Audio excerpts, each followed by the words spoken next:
It's one long mountain range which goes from Turkey down to Africa, divided by these valleys to smaller sections, like the mountains of Bashan, which are today the Golan Heights, the mountains of Gilead, the mountains of Moab, Edom, and Midian, which is down in the area of Saudi Arabia today, all of which are part of biblical Israel.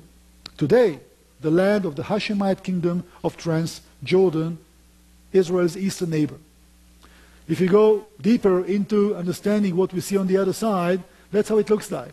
It's Mount Hermon, the highest mountain in the region, and that's the mountains of Bashan, some of the deep valleys. Well, that's what we covered a few minutes ago in describing the mountains of Transjordan. And a little bit more details.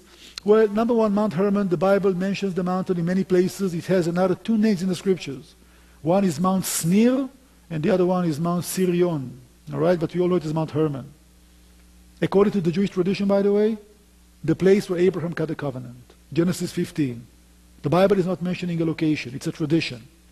Many Christians believe site of transfiguration, because the Bible said that 6 days after Jesus and his disciples were in Caesarea Philippi, which is at the foot of the mountain, they climbed the high mountain. So Mount Hermon is of significance to Jews and Christians alike, and of course to Muslims. And then of course the area of Bashan.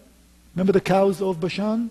The prophet Amos, when he is rebuking the women of Samaria, Amos 4:1, he calls them cows of Bashan, meaning you big, fat, corrupted women, just like the cows of Bashan.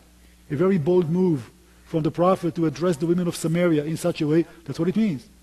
Because the mountains of Bashan were known as big shepherd's fields, if you wish, by the way, until this very day. Big, heavy cows of Bashan or the Golan Heights. And further down will be the mountains of Gilead. That's how they look like, the Golan Heights. These are the mountains on the other side of the Jordan.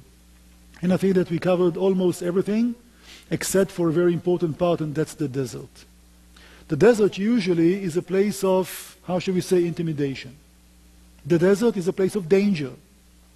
Not in the case of, let's say, the Hebrew mindset.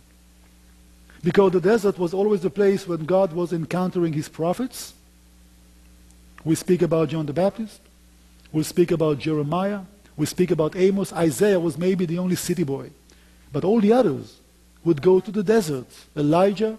And for 40 years, the whole nation was in the desert, having an intimate time with God's presence. The desert, therefore, is a place of warm sentiments. It's a place that you can actually flee to maybe as a refugee or as a fugitive like David did, but you're never too far away from the big cities. It's not vast.